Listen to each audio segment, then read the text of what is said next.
and Delilah. Are ancient spirits operating in modern times? The story of Samson and Delilah is a famous biblical narrative from the book of Judges in the Old Testament. Samson, known for his supernatural strength, was a judge of Israel and a Nazirite, meaning he was consecrated to God and had taken vows that included not cutting his hair. Delilah was a woman from the valley of Sorek whom the Philistines bribed to discover the secret of Samson's strength. Despite Samson's initial resistance, Delilah persistently questioned him until he confessed that his strength lay in his uncut hair. While he slept, Delilah arranged for a Philistine to cut his hair, thereby sapping his strength. The Philistines then captured, blinded, and imprisoned Samson. In his final act, Samson prayed for strength one last time and brought down the Philistine temple by collapsing its pillars, destroying himself along with many Philistine leaders.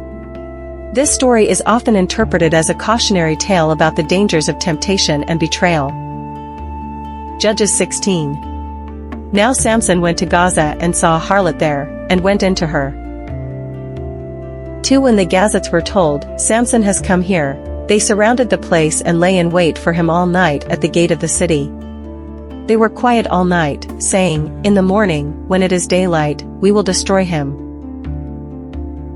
3. And Samson lay low till midnight, then he arose at midnight, took hold of the doors of the gate of the city and the 2 gateposts, pulled them up, bar and all, put them on his shoulders, and carried them to the top of the hill that faces Hebron.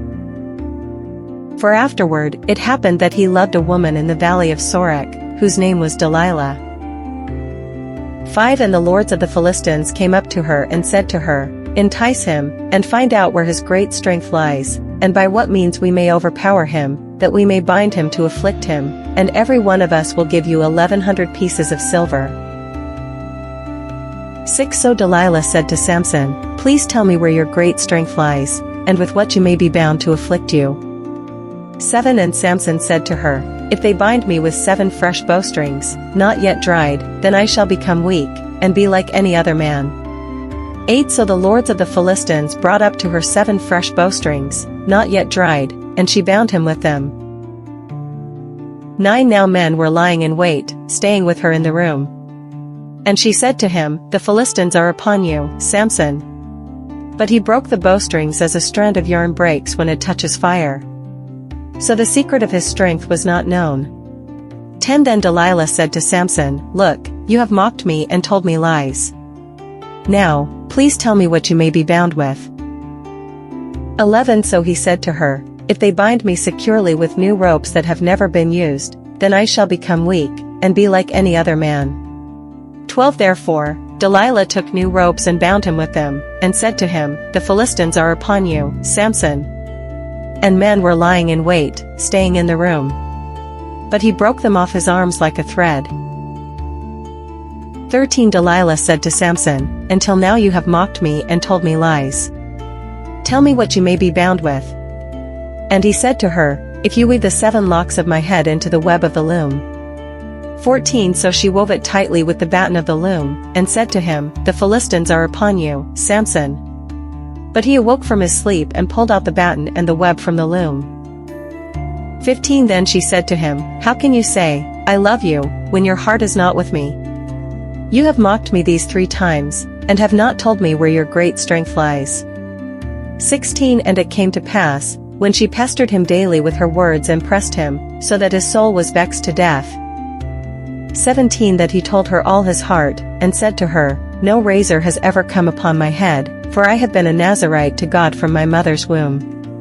If I am shaven, then my strength will leave me, and I shall become weak, and be like any other man." 18. When Delilah saw that he had told her all his heart, she sent and called for the lords of the Philistines, saying, "Come up once more, for he has told me all his heart." So the lords of the Philistines came up to her and brought the money in their hand. 19. Then she lulled him to sleep on her knees and called for a man to shave off the 7 locks of his head. Then she began to torment him, and his strength left him. 20. And she said, "The Philistines are upon you, Samson." So he awoke from his sleep, and said, "I will go out as before, at other times, and shake myself free." But he did not know that the Lord had departed from him. 21. Then the Philistines took him and put out his eyes, and brought him down to Gaza. They bound him with bronze fetters, and he became a grinder in the prison. 22 However, the hair of his head began to grow again after it had been shaven.